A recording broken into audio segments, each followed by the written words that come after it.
22 draft class line. How'd you like the way you guys were configured? Yeah, I thought we were pretty good.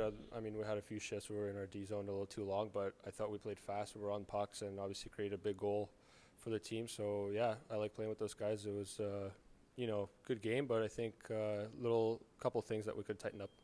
From your perspective, I mean, I thought that was the fastest you've moved all season. It just seemed like your game was going. You were going to the net. It just seemed like you kind of you feel healthy and you're ready to go. Yeah, for sure. I mean, just the confidence thing is just building confidence every game. I mean, I have the puck more and more, I feel like, and yeah, it's going good. I mean, I feel calm and I don't feel any pressure when I'm with the puck, so it's going good. Just in terms of the crowd, I mean, it was a big crowd today. It was a boisterous crowd, and obviously you guys gave them something to cheer about when you kill that 5-on-3 and then get the game-tying goal late.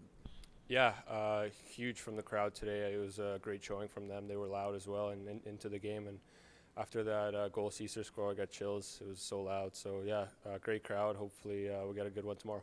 What does that do for the team, just getting a big kill like that? Obviously, any 5-on-3 is huge, but for CJ to go in and score on, which is also his 300th game as a Moose, I mean, what's that mean to you and the rest of the group, and how much does that fire you guys up for a big third like that? Yeah, it was huge. I thought we had a bad second period. In the third, I thought we came out flying again, and that was absolutely huge. We had momentum the whole period, and then just to keep that momentum after that penalty kill was huge. It was a huge goal. And what sort of things need to change for you guys to get 2 points tomorrow against Chicago? I feel like just stick with it. I mean, don't get away from our game, and like we did in the second there. Other than that, I think we played great. Like we were on the forecheck. We were hard when we weren't, in that second period. We were hard and on the forecheck, and yeah, just stick with it, stick to our identity, and see how it goes. CJ, 300 games in Antlers. What does that mean for a guy who was drafted back in 2014 by the Jets organization? It's been a long road to get here. I guess it's been over a decade that I've kind of been with the organization and gotten to know a lot of people. And, without everyone here, I don't know where my career really would be. So really thankful to have this opportunity to play this long here and kind of see all the coaches come in and all the management and really see them trust me and be able to kind of continue to help out here. In terms of we were just talking before we went rolling, but they put your name up on the thing. The crowd gives you a big warm round of applause. What has this community meant to you? It's been awesome. It's a second home to me and my wife and my dogs, and it's been awesome kind of to get to know people, and the fans have always been great. They've been supportive, and they've really thank you. And they've really allowed me to come in and kind of feel at home. So a big thanks to everyone who's kind of welcomed me in and made this my second home. What does it mean to you to get that goal? I mean, you guys huge kill, obviously 5-on-3. You got a lot of penalties today, and you guys managed to do that in a game that you're already down by one, and then for you to be able to clean it up in a game like today, what does that mean to you? Yeah, it was huge, definitely for momentum-wise, and I guess personally, Tony made a great play driving to the net, and I was just kind of in the right place at the right time and put it kind of back home. So, yeah, it's always nice to score in a big game like this, and it'll make it that much more memorable. What can you just say about a penalty kill like that? I mean, from a 5-on-3 to, Tony and yourself heading the opposite way to bury one there. What's that mean for you guys, and what's that do for the bench too? It felt like momentum was fully on your side in that third period after that one. Yeah, it was. It's definitely a big part of our game. I think our penalty kill has done pretty well throughout the year and come up big in kind of big moments of games, and that was another example of that. And what sort of adjustments are you hoping to make against Chicago? I felt like that first period was pretty strong, by all counts, but what are you hoping to, I guess, improve on in terms of tomorrow's game? Our second period. I think we kind of let it get away from us there a bit, and if we play like we did in the first and the third and kind of take away a few penalties, we'll be all right. Real good start for your team, real good third period for your team. Maybe not the best middle frame, but how do you see this game overall? It's exactly that. It looked too easy in the first. I think we were not ready for a push in the second period. We did mention that it would happen, but and then we got in trouble with those penalties in the second period. So they got back in the game, but like you said, I like our third period. I like our overtime.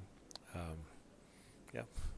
From a penalty killing perspective, I mean, your team manages to kill that 5-on-3, build some momentum. We hear it up in the big club call a power kill. You guys managed to do that, and then CJ Suess in his 300th game gets that game-tying goal. It's got to be satisfying for the group.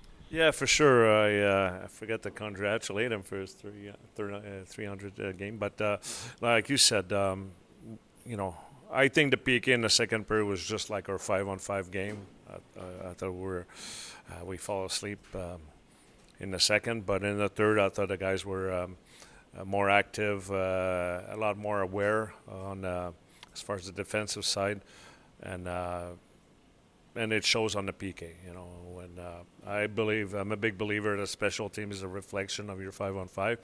So I felt like in the third we were really sharp, and that was a big kill. And then after killing that penalty, to get that goal was huge.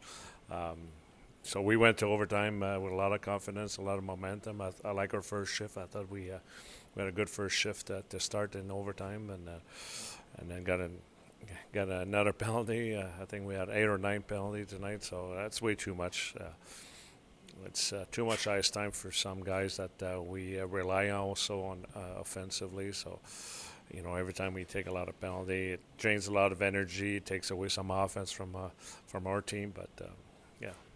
Put together the kid line, Wagner, Lambert, and Zhilkin. They really seem to have a lot of chemistry and a lot of connectivity. What did you see from that trio? Yeah, they had legs. Lambo was skating well in the first. I felt like Wagner got better and better during the game. Zhilkin was skating well. They could bring a lot of speed to that line, so that's one area that we don't have a lot.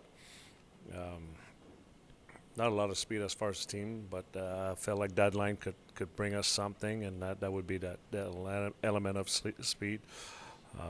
So yeah, maybe it'll be a line that we'll see for the next 5 games, you know, and give them more ice time. Maybe give them a chance to start some chemistry for the future, you know. In terms of Simon, was that he just needed to be patched up because he obviously didn't start the second period, got that shot at the end of the first.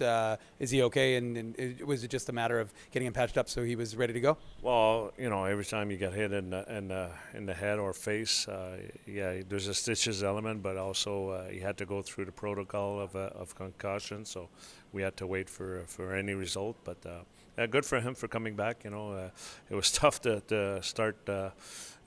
Especially with those penalties, I feel like it was always a defenseman getting those penalties. I think 3 of them out of 4 in the second period. So you try to kill penalty with 4 guys. You're down 5 already. So, but good for Simon for coming back, and good for the guys to try to hold on the fort until he did come back. You know.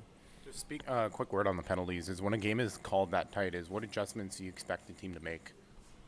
As far as well, you know, we got to be careful with our stick. You know, I'm not saying that every one of them are well deserved, but most of them were deserved. So yeah, it's body position. You know, I feel like a few times we cheat, but most of them were kind of stick penalty, hooking, tripping. You know, so got to be a little bit more careful with that stick for sure.